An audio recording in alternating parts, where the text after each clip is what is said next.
وهو رسولك عليه الصلاة والسلام يلي لا يلعن رجل والديه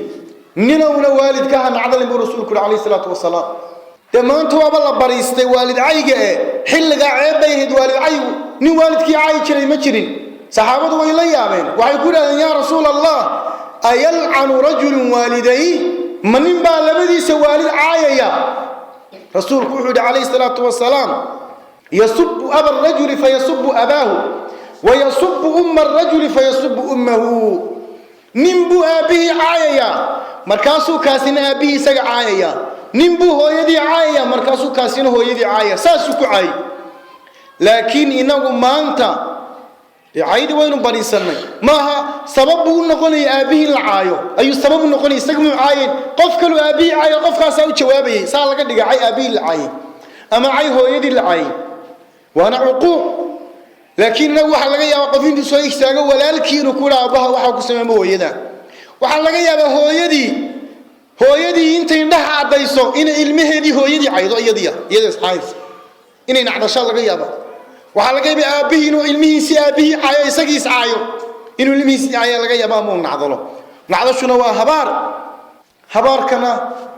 ساعد الله أقبلات شراء دعادنا ساعد الله أقبلات شراء هبار كعيد الله أقبلات شرته دعادنا عيد الله أقبلات شرته والدك المهر دلي دعاء هبار روحه إلى هذا الله أقبله لما بعليو هديمك وكم قوي مدكدبوك موقن مدكدبوك دعي وعيكو هباريان مدغيرك كاسو دع وعيكو هباريان نولاشكو غوغو وعيكو هباريان كاريكو دعلي وعيكو هباريان علامه لغا موجي وعيكو هباريان غاريكو كلا غو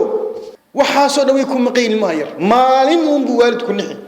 ama gaari baad jiidi ama madqirka ka soo dhici ama dhibaato kala ku dhici qofka ugu horeeya ugu naxdinta badan waa waalidkii haddana oo waalidkii habaari markaas ilmi xanuun bay ku habaaraysaa xanuunkii markuu dhaca dhakhtarka iyada kula jirta sidee u dhacaysaa waalid inta lagi waa nooc waalida kamid weey sidoo waalidkii dhibaato inta laga ilmihiisa ugu soo jiiday isaga u soo jiiday inuu gaari jiiro inuu xumaado in kaare calaamad ku dhacday markay tiraahdo macna waa xumaan ilaahay ku gurid xumaan ba ku dhacaysa laga fadhiisan maayo qof buu soo dakhriya magtiida bixinayso abihi ba bixinayo reerka bixinaya qof buu soo dilaya qof buu soo caayaya qof buu soo gardaraysanaya waxa soo dhawaa habaarkii waalidka ku maqan oo ku soo baxaya ilmihi faraha laga qaad buu noqday kooreen oo yaa ka dhigada ka dhigay miyaad ducaysid ilmahaaga yar hadaa ilmaha yar wanaag bar la duca bar la khayr bar lahayd miyuu dhibaato geysan lahaaba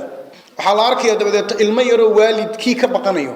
hooyadii ba inankeedii ka baqanaysa ama aabihi ba inankiisii ka baqanayo hooyadii ba inanteedii khaatiyaan ka taagan ama aabihi ba inantiisii khaatiyaan ka taagan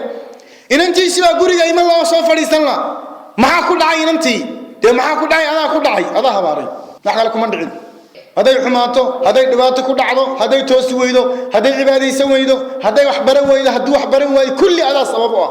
maxaa sabab ugu ah dawad habaartay habaarkii baa lagu aqbalay waalidka habaarkiisa marnaba lama celiyo waqti kasta 24 saacadood hadduu waalidku afka kala qaado ilmaha u duceeyo waa laga aqbalay hadduu habaarna waa laga aqbalay rasuulku calayhi salaatu wasalaam wuxuu yiri saddex duco lama celiyo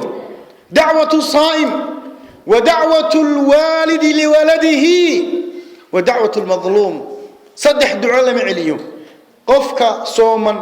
iyo qofka waalidka ilmaha dhalay iyo qof la dulmiyay ducadiis iyo habaarkiistu lama celiyo ilaahay kama xijaabna subhanahu wa ta'ala mar walba ilaahay waa maqlaya waa ka aqbalay sida ogeed nacdashu waa habaar aabu haduu ilmihiisa nacdalo uu habaaray hadii hooyada ilmaheeda ay nacdashana way habaartay haduu ilmuhu aabihi nacdalo uu habaaray hala la socdo taas hal ogaad hal ugu baraarujinay